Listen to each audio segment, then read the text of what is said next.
बिस्मिल्लाहिर्रहमानिर्रहीम, अस्सलाम वालेकुम। I hope you will be fine. आज मैं बड़े इम्पोर्टेंट और बड़े अहम मुद्दे के ऊपर बात करने वाला हूँ, जो कि बहुत ही इम्पोर्टेंट है। अक्सर स्टूडेंट्स के क्वेश्चंस होते हैं मुझसे कि सर हम अपनी मैथमेटिक्स की स्किल को कैसे इम्प्रूव कर सकते हैं। बहुत से स्टूडेंट्स की ये शिकायत होती है कि सर हम कोशिश करते हैं लेकिन हमें मैथ्स की बिल्कुल भी समझ नहीं आती। बड़ी कोशिश करते हैं लेकिन कुछ भी हमें पता नहीं चलता कि हम एक स्टेप को करते हैं, पिछला स्टेप हमें भूल जाता है। तो मैं अक्सर बीइंग अ मैथमेटिक्स टीचर अक्सर जो है मैं बच्चों को ये चीज़ कहता हूँ कि बच्चों, जो मैथमेटिक्स है ये आपकी कंटिन्यूस प्रैक्टिस का नाम है। यानी जो बच्चा मुसलसल प्रैक्टिस करता है मैथमेटिक्स की, मेरा ख्याल है कि वो उसका मैथ जो है वो काफ़ी हद तक इम्प्रूव हो जाता है। लेकिन ये तो तब है कि जब बच्चे को कुछ थोड़ा बहुत पता हो, कुछ कॉन्सेप्ट जहन में हो, उसके बाद बच्चा उसकी बार बार प्रैक्टिस करता है तो उसकी मैथमेटिक्स की स्किल काफ़ी हद तक जो है वो इम्प्रूवमेंट की तरफ जाती है। लेकिन अगर अब आप 10th क्लास में, लेट्स सपोज, या आप फर्स्ट ईयर में है या सेकंड ईयर में है, लेकिन फिर भी आपका मैथमेटिक्स का यही इशू है, यानी घर वालों ने फोर्स किया तो आपने ये सब्जेक्ट जो है वो अडॉप्ट कर लिया, रख लिया, कैरी कर रहे हैं आप उसको लेके, या खुद आपका ही किसी तरीके से शौक बन गया। लेकिन मेरा ख्याल है कि जब आपका शौक बन जाती है कोई चीज़ तो वो आप उसको बड़े अच्छे तरीके से करने की कोशिश करते हैं, या खुद ब खुद फिर वो आपसे जो है वो होना शुरू हो जाता है, या आपको मुख्तलिफ तरीके से वो जो है वो समझ आना शुरू हो जाता है। लेकिन फिर भी मैं अक्सर बच्चों को ये चीज़ कहता हूँ, चाहे आप जो सी क्लास में भी आ गए हैं, पीछे को मत देखें कि पीछे आपने कितना मैथ किया, कितना आपको आता था, कितना नहीं था आता। अब की बात करते हैं, प्रेजेंट की बात करते हैं कि प्रेजेंट में आपको किस हद तक जो है वो मैथमेटिक्स आता है, या किस हद तक आप उसको करने की एबिलिटी रखते हैं। मुद्दा ये है कि मौजूदा दौर में या मौजूदा क्लास में आप किस हद तक जो है वो मैथमेटिक्स को इम्प्रूव कर सकते हैं। तो उसके लिए मैं अक्सर बच्चों को ये चीज़ कहता हूँ कि अगर आपको बेसिक बड़े अच्छे तरीके से पता है मैथमेटिक्स की तो वेल एंड गुड, फिर तो आपके लिए जो है वो बहुत ही आसान हो जाएगा मैथ को करना। लेकिन अगर आपको बेसिक नहीं आती और आप फर्स्ट ईयर में हो चुके हैं, 10th में है, 9th में है, 8th में है, तो एक ऐसा स्केड्यूल बनाएं अपना कि जिसमें आप अपने जो एक्सरसाइजेस क्वेश्चंस हैं उनको एक जगह पे छोड़ दें, उनको करना छोड़ दें, उनको आप कैरी ना करें। पहले आप ऐसा करें, एक वीक,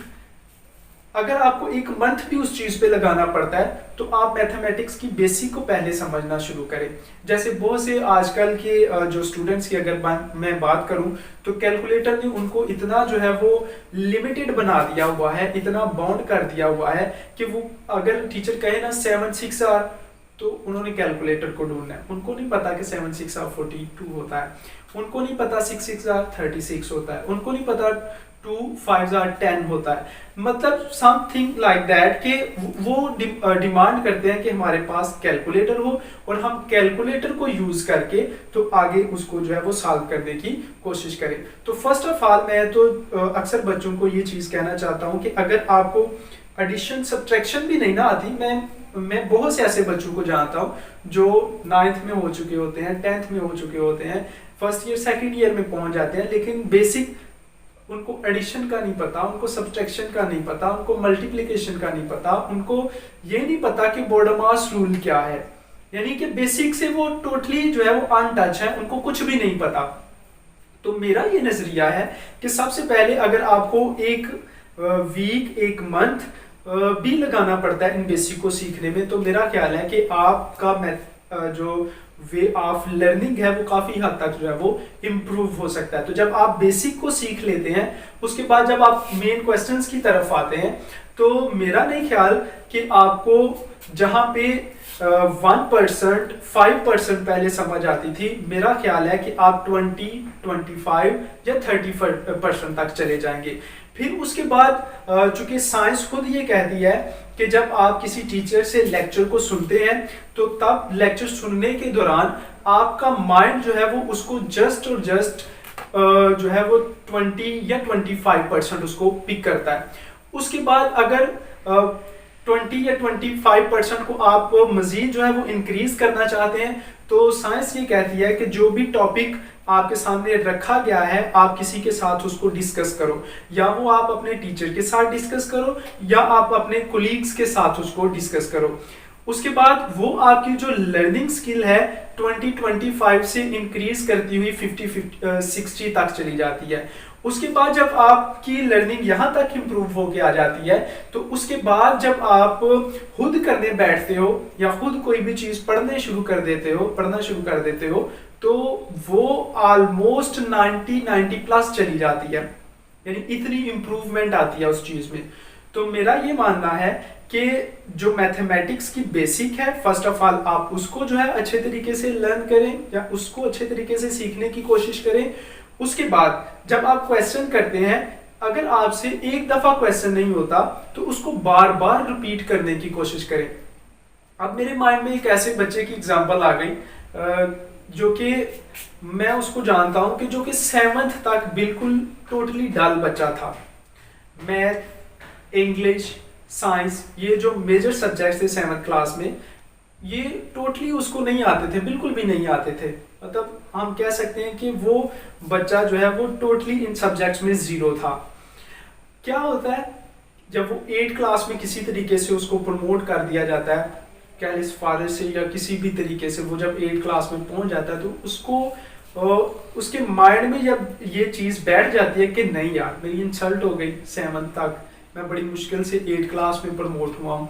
तो वो अपने अंदर ही अंदर ये एक तय कर लेता है चीज कि मैंने अब इन्हीं सब्जेक्ट को लेके आगे निकलना है। तो जब उसके माइंड में ये चीज बैठ जाती है कि मैंने इन सब्जेक्ट्स को आगे लेके निकलना है, इन सब्जेक्ट्स पे मैंने फोकस करना है, तो फिर क्या होता है कि वही बच्चा जो 7th क्लास में इन सब्जेक्ट्स में डल था, 8 क्लास के रिजल्ट में इन्हीं सब्जेक्ट्स में उसके हाईएस्ट मार्क्स आते हैं। वो फर्दर जब 9th और 10th में जाता है, फिर भी जो उसके साइंस सब्जेक्ट्स होते हैं उनको भी वो इम्प्रूव करता है, और मैथमेटिक्स जो कि उसको बिल्कुल भी नहीं आता वो उसको लेके तो फर्दर आगे जो है वो स्टडी कंटिन्यू करता है। मैट्रिक के बाद भी एफएससी में भी जाके फिर वो मैथमेटिक्स, फिर बीएससी इवन के फर्दर जो है वो इसी तरह मैथ्स को लेके चलता है। यानी तो जब उससे पूछा गया ये ऐसा कैसे हुआ, कैसे पॉसिबल हुआ, तो वो जो चीज उसने बताई, एक तो ये था कि उसका एक उसमें जो है वो शौक पैदा हो गया। दूसरी चीज ये कि उसने उसको कंटिन्यूअस इतना किया, उसकी इतनी प्रैक्टिस की कि प्रैक्टिस करने की वजह से वो इस काबिल हो गया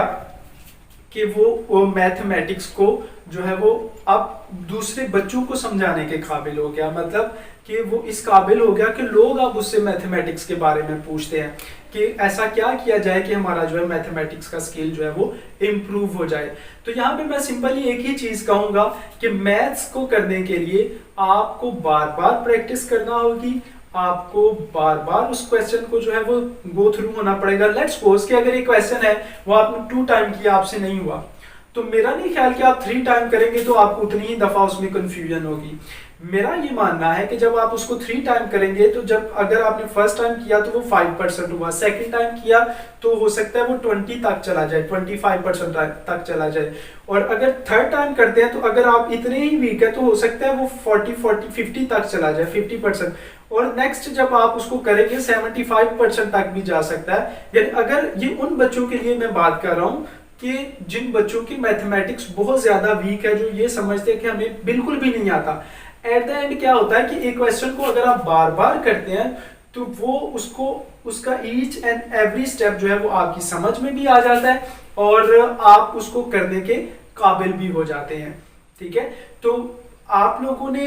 ये जब माइंडसेट बना लिया हुआ है, बाज दफा ऐसा होता है ना कि हम कुछ चीजों के बारे में अपना माइंडसेट बना लेते होते हैं, ये सारा जो है वो दिमाग का खेल है। जिस चीज के बारे में हम ये कह देते हैं ना कि ये चीज बड़ी ही टफ है, तो वो वाकई में ही टफ हो जाती है। ठीक है, जो चीज हमारा दिमाग ये या दिल जिस चीज को समझने लग पड़े ना, ये यार ये तो बड़ी टफ है, ये बड़ी मुश्किल है, ये बड़ी औखी सी है, हम नहीं कर सकते इसको, तो वो वाकई में फिर नहीं होती है आपसे। ठीक है, तो जब आपका माइंडसेट जो है वो थोड़ा सा चेंज होता है किसी चीज के बारे में, जब आपके माइंड में ये चीज आ जाती है या बैठ जाती है कि नहीं यार मैं कोशिश करूंगा तो ये चीज हो जाएगी, तो फिर वाकई में वो चीज काफी हद तक आप उसको करने के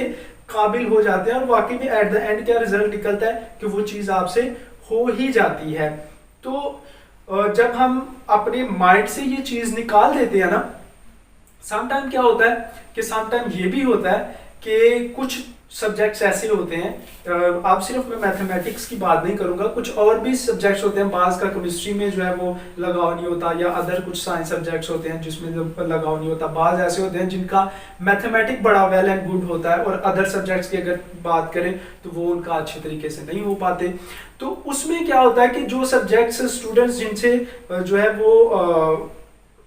पंजाबी में कह ले कि कन्नी कतर आता है, तो उनको आप उन स्टूडेंट्स को टाइम ज्यादा देना पड़ता है। यानी अगर वो मैथमेटिक्स में अच्छे हैं तो अगर मैथमेटिक्स को वो 15 से 20 या 30 मिनट के अंदर अंदर जो वर्क होता है उसको कंप्लीट कर लेते हैं, और अगर बायो केमिस्ट्री या फिजिक्स में उनका जो है वो इतना नहीं लगाओ या वो मतलब उनसे अच्छे तरीके से नहीं होते सब्जेक्ट्स, तो मेरा ये मानना है कि वो सब्जेक्ट्स आपसे टाइम की डिमांड कर रहे हैं, यानी वो आपसे आपका टाइम मांग रहे हैं। अगर आप उन सब्जेक्ट्स को अपना टाइम अच्छे तरीके से देते हैं, उनको आप बड़े अच्छे तरीके से ऑब्जर्व करने की कोशिश करते हैं, तो मेरा ये मानना है, मेरे नजदीक ये है कि वो सब्जेक्ट्स भी आपके काफी हद तक इम्प्रूव हो सकते हैं। जिस सब्जेक्ट को लेट्स सपोज कि आपको 5